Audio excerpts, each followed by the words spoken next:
Hello, today we have a Roland R8 drum computer here, and the problem with that unit is that it don't fire up. I tested it already, but it don't show a reaction, so let's measure if we have the voltages on the jack. Here we have our multimeter. And I'm going to measure here the voltages inside the jack.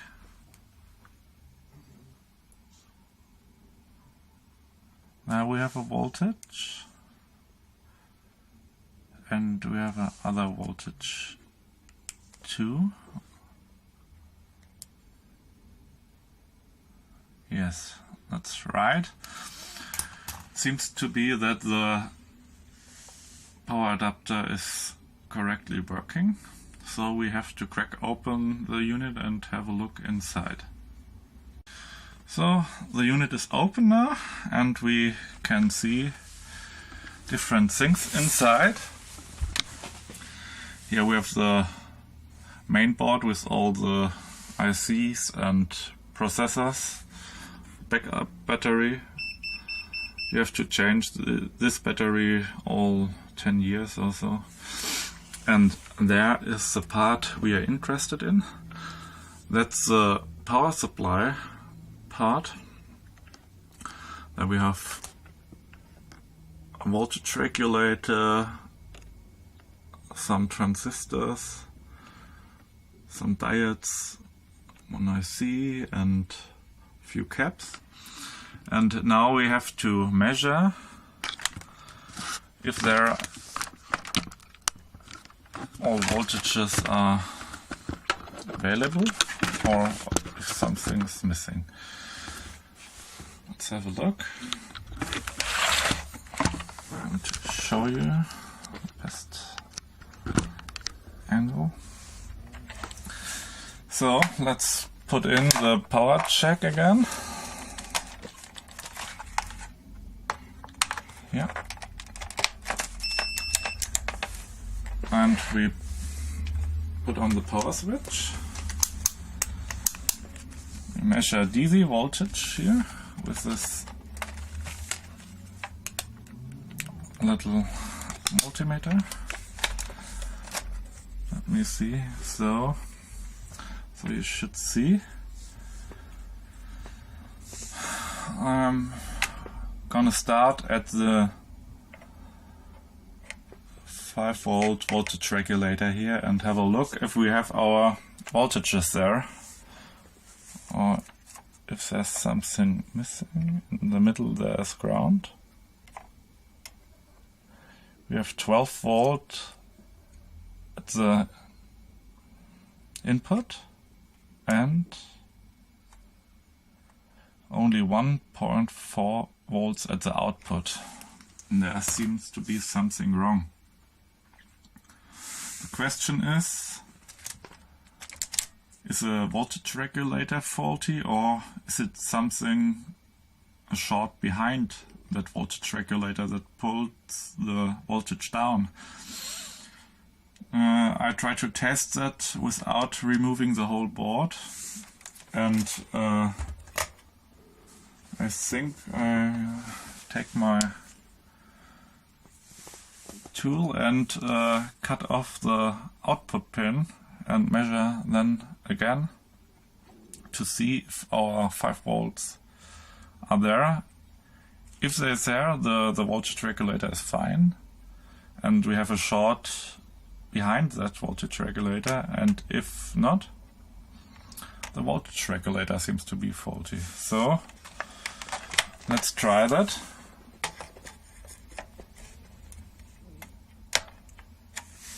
So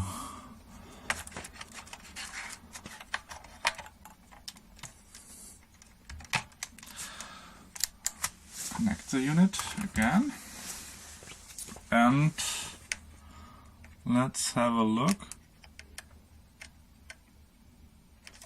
And there we have our 4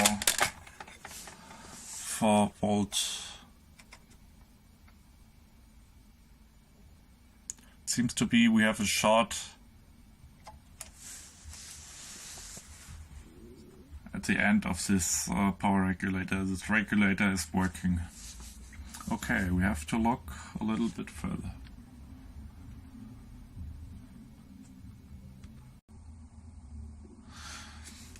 So, I measured the voltage regulator and we have an input of 12 volts and an output of 1.4 volts, and to test it in circuit, and I don't want to remove the whole power board here, I cut the last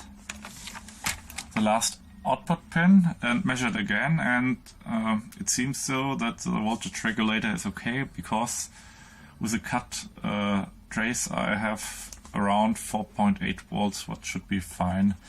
So we seem to have a short after this voltage regulator, and we have to look a little bit further. So I resoldered the connection here on the power regulator and removed the board from the chassis, and now we can try without the cables from the main board if there are our 5 volts on the power regulator. If we know we have a short on the main board and not here on this power board. So let's have a look.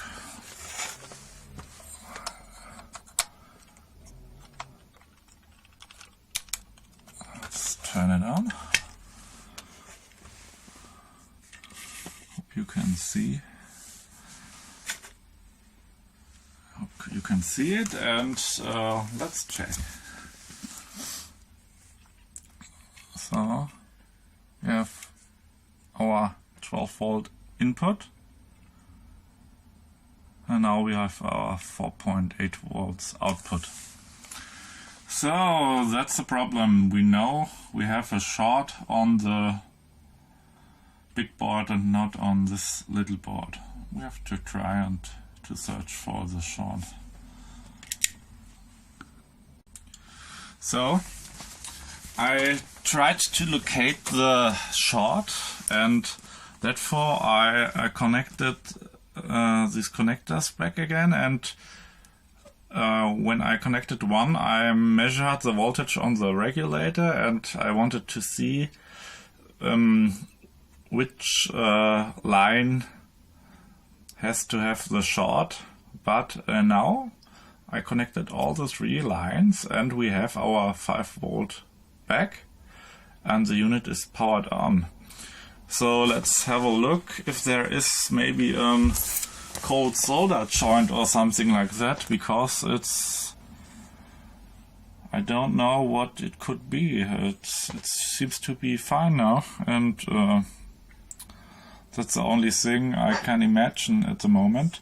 Maybe the connectors here had a little bit problems with the connection, and I removed them and put it back, and maybe that was the problem, and now we have the voltage is back. But I'm a little bit curious, because we had a short and now it's gone, and the connection problem wouldn't explain that. So I will have a look and tell you when I have found something.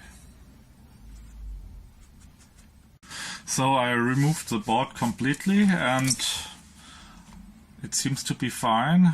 The condensators looks fine, the caps here on the board, and nothing really gets very warm when it's connected. Expect the power regulator, but that seems to be normal. I run it for 5-6 minutes and it's okay. It's around 60 degrees Celsius. So, but when I have opened the unit now, I will give a little bit deoxidation here to the faders, because they usually are crackling and make funny noises, and we don't want that. So I use a contact cleaner here, and give in a little lubricant and make them work fine again.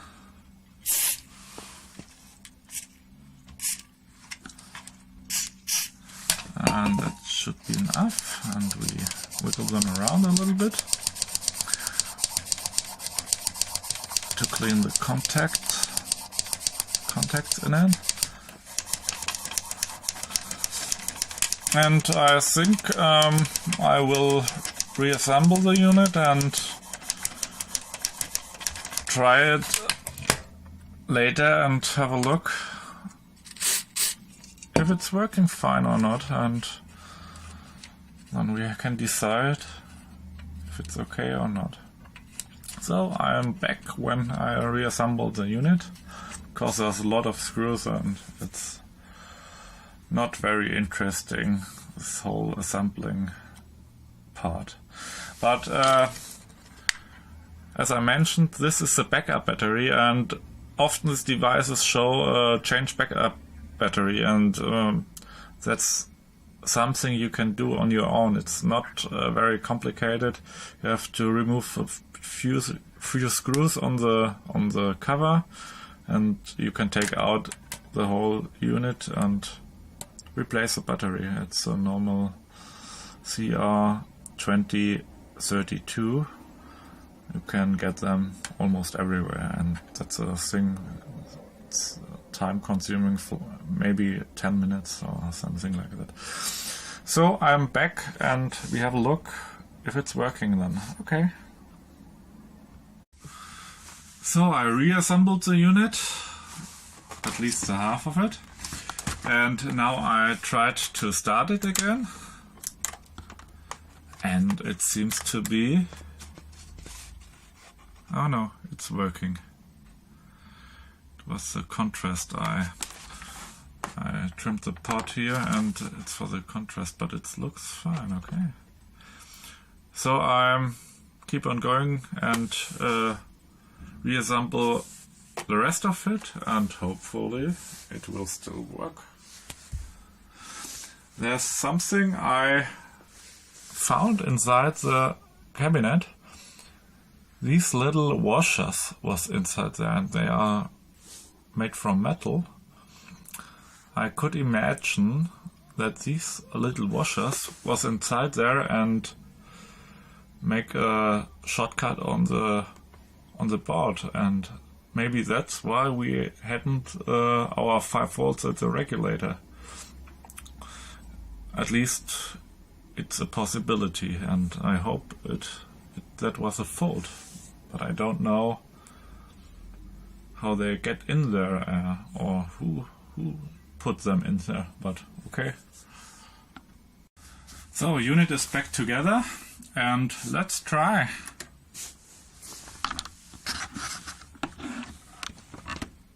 Looks good. Looks very good.